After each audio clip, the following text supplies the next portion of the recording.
Microsoft எக்ஸலில் XL 365 வந்து சீக்வன்ஸுங்கிற ஒரு ஃபார்முலாவை யூஸ் பண்ணி எனக்கு வந்து இந்த மாதிரி ஃபார்மேட்டில் வேணுங்க ரிசல்ட்டு. அது ரோலு ஒரு ஐஃபன் வச்சு 101 ரோலு ஐஃபன் 102 இந்த மாதிரி வரணுங்க. இதை எப்படி நம்ம கொண்டு வர்றது? சீக்வன்ஸ் ஃபார்முலா யூஸ் பண்ணி கொண்டு வரணும். அப்போ இந்த இடத்துல கர்சரை வச்சுக்கோங்க. இந்த இடத்துல கர்சரை வச்சுக்கிட்டு ஈக்குவல் டு கொடுத்துருங்க. ஈக்குவல் டு கொடுத்துட்டு என்ன வரணும், ஃபஸ்ட்டு ரோல் அதை வந்து டபுள் கோட்டில் கொடுத்துருங்க. இந்த மாதிரி டபுள் கோட்டில் கொடுத்துட்டு அந்த மாதிரி போய் என்ட்ரி பண்ணிங்க. இந்த மாதிரி என்ட்ரி பண்ணிவிடுங்க. ஃபஸ்ட்டு எப்படி வேணுமோ அதை ஃபஸ்ட்டு என்ட்ரி பண்ணிங்க. இந்த மாதிரி டபுள் கோட்டில் ஈக்குவல் டு டபுள் கோட்டில் அந்த ரோலுங்கிறத அப்படி என்ட்ரி பண்ணிங்க.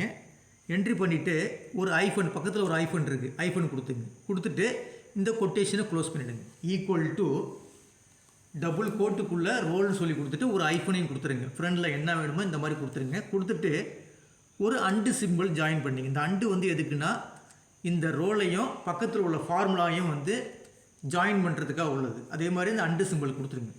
கொடுத்துட்டு அடுத்தது சீக்வன்ஸுங்கிற ஒரு ஃபார்முலா என்ட்ரி பண்ணுங்க. எஸ்சின்னு கொடுத்தீங்கன்னா வரும். இந்த மாதிரி சீக்வன்ஸுங்கிற ஃபார்முலா என்ட்ரி பண்ணிங்க. என்ட்ரி பண்ணிட்டு எனக்கு என்னது 0, அதாவது 101லேருந்து 110 வரைக்கும் வரணும். அப்போ எத்தனை நம்பர் மொத்தம் 10 நம்பரு. அப்போ 10 ரோ கொடுத்துருங்க. 10 ரோவில் வந்து நம்பர் வரணும்.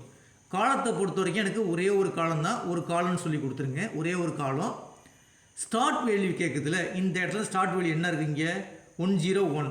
அப்போ 101ன்னு சொல்லி கொடுத்துருங்க. கொடுத்துட்டு இன்க்ரிமெண்ட் எப்படி இருக்குது, 1க்கு அடுத்தது 2, 3 இந்த மாதிரி இருக்குது. அப்போ இன்க்ரிமெண்ட் வந்து 1, ஸ்டெப் வேல்யூ 1 கொடுத்துட்டு ஜஸ்ட் ஒரு என்ட்ரு கொடுத்தீங்கன்னா போதும், உங்களுக்கு இந்த மாதிரி ஒரு ரிசல்ட்டு கிடச்சிரும்.